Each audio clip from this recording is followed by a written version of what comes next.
화제 뉴스를 골라 과학 기자의 시선으로 분석하는 과학 본색 시간입니다. 네, 오늘은 이성규 기자와 함께합니다. 안녕하세요. 어서 오세요.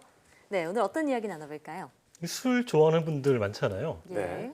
아무래도 우리나라 술이라고 하면은 뭐 소주나 막걸리가 떠오르죠. 네, 뭐 다른 나라 하면 뭐 중국은 뭐 고량주, 일본은 예. 사케 이렇게 생각나고 뭐 스코틀랜드 같은 경우는 스카치 위스키가 유명하고요. 프랑스는 아무래도 와인이 가장 유명하지 않나 싶은데요. 그럼 나라마다 이제 대표하는 술이 있다 보니까 네. 골라 마시는 재미도 쏠쏠할 것 같아요. 네. 근데 아무래도 애주가들이라고 한다면은 이전에는 맛보지 못했던 이런 새로운 술을 찾는 게 아마 또 식도락이지 않을까 그런 예. 생각이 드는데요. 프랑스의 한 와인 제조업체가 흥미로운 실험을 추진하고 있어서 그 내용 준비했습니다. 네, 프랑스의 와인 제조업체가 와인을 가지고 새로운 실험을 한다 하셨는데 어떤 실험인가요? 일단 기본적으로 모든 술은 이 알코올인 거잖아요. 네. 그래서 이 뭐라 그러죠? 이 쌀이나 밀에 포함된 당분을 발효시켜서 에탄올을 만들면 이게 이제 알코올이 되는 거죠. 네. 에탄올은 탄소가 2개인 이 알코올을 말하는 건데 이 와인의 경우에는 잘 익은 포도 속에 포함된 당분을 발효시켜서 이 알코올을 만드는 과정이죠. 네. 이렇게 알코올이 형성되고 나면은 보통 이제 와인을 숙성시켜서 맛과 향을 이렇게 서로 다른 와인을 만들게 되는데 이 맛과 향을 좀 새롭게 만들기 위해서 뭐 좀 흥미로운 실험을 추진하고 있다. 네. 이런 내용입니다. 뭐 저는 뭐 와인의 맛을 잘 모르지만 새로운 맛과 향이 어떤 와인일지 궁금한데요. 어떤 실험이었나요? 이 와인 제조업체가 이제 선택한 방법은 지구에서 와인을 숙성하는 게 아니라 우주 공간에서 와인을 한번 숙성시켜 보겠다. 우주 공간에서요? 뭐 이런 계획을 세운 거예요. 네. 지구 상공에는 이 국제 우주 정거장이라는 이게 거대한 대형 실험 장비가 떠 있죠. 네. 이 축구장 정도의 크기인데 미국과 뭐 유럽연합, 일본, 러시아 등 16개 국가가 참여해서 국제 협력으로 만든 인류가 만든 가장 큰 우주에 떠 있는 건축물이죠. 네. 이 우주 정거장의 용도는 우주 공간에서 다양한 실험을 진행하는 데 있거든요. 예. 뭐 예를 들면 우주 공간은 지구와 달리 우주 방사선에 그대로 노출되는 환경인데 이런 환경에 우주인이 있을 때 우주인의 몸에는 어떤 변화가 일어나는가 뭐 이런 것들을 실험하기 위해서 만든 공간이에요. 예. 이 프랑스 와인 업체가 이 우주 공간에다 우주 정거장에다가 와인을 보낸 거죠. 그렇군요. 그러니까 지구가 아닌 우주에서 숙성시킨 와인의 맛과 향이 궁금해서 우주 정거장, 국제 우주 정거장에 와인을 보냈다 이런 얘기군요.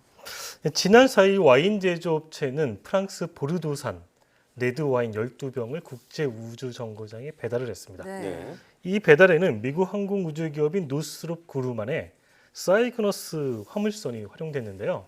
이 사이그너스 화물선은 이번이 12번째로 국제 우주 정거장에 이런 과학 장비나 그 우주인이 생활에 필요한 용품을 나르는 그런 화물 임무를 수행하게 됐습니다. 네. 이 와인 이외에도 뭐 다양한 과학적 실험 장비나 용품 등이 이 사이그너스 우주선에는 실렸죠. 예. 그럼 이 구체적으로 어떤 방식으로 실험이 이루어진 건가요?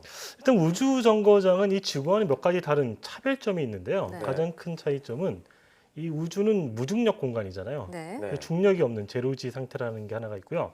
아까 잠깐 설명했지만 우주 방사선에 그대로 노출돼 있잖아요. 예. 그래서 이 와인 12병을 이 우주 정거장에 보냈는데 무중력 상태에서 우주 방사선에 쪼였을 경우에 와인이 어떻게 숙성이 되느냐, 그에 따라서 맛과 향이 어떻게 변화가 일어날까 이런 걸 알아보고자 하는 거예요.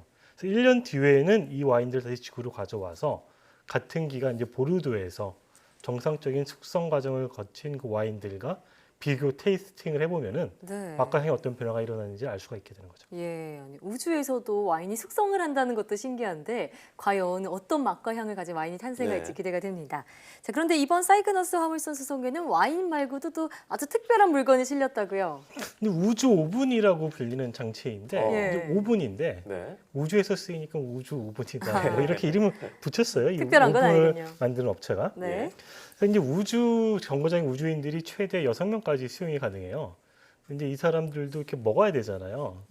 이제 쿠키 같은 거를 먹을 때 좀 지구에서처럼 따뜻하게 데워 먹을 수 있도록 이제 그 오븐을 보낸 거예요. 예. 근데 이 우주 공간은 지구와 달리 무중력 상태이기 때문에 일반적인 오븐은 작동하지 않아요. 왜냐하면 이 오븐이 열을 가열하는 거잖아요. 네. 네. 근데 지구에서는 이 공기가 순환하는 대류 현상을 이용하지만 이 우주 공간에서는 대류가 없기 때문에 전도 현상을 이용해야 되거든요. 예. 그래서 그에 맞는 특수 오븐을 보냈거든요. 네. 그래서 관련 내용 인터뷰 보겠습니다. The reason why this won't work on Earth, earthbound ovens, at least most of them use convection, the circulation of air. As heat rises, circulates the air to circulate heat. Doesn't work like that in zero gravity. So the way this one works is that we thermally modeled so that the heating coils would be arranged in such a way that it would create a pocket of heat merely through conduction. Conduction through the air would create a pocket of heat in the center of the oven, and that pocket of heat would do its heating. 이 업체는 이제 우주 정거장에 머물고 있는 우주인들이나 네. 앞으로 우주여행에 나설 그 관광객들이 네. 우주에서 좀 더 편안하고 재밌게 생활할 수 있는데 좀 도움이 되면 좋겠다. 아, 뭐 이런 의도에서 이걸 보냈다고 해요. 네. 그러니까 우주에서 구운 쿠키 일부는 다시 지구로 가져와서 지구의 쿠키하고 어떤 맛에 좀 차이가 있는지 네. 뭐 그런 것도 알아볼 계획입니다. 우주의 생활을 이제 연습하기 위해서 이런 걸 하는 건데 네. 일단 뭐 우주에서 왔다고 하면 비싸게 좀 잘 팔리긴 할 것 같다는 생각이 드네요. 그러게요. 저도 궁금한데요.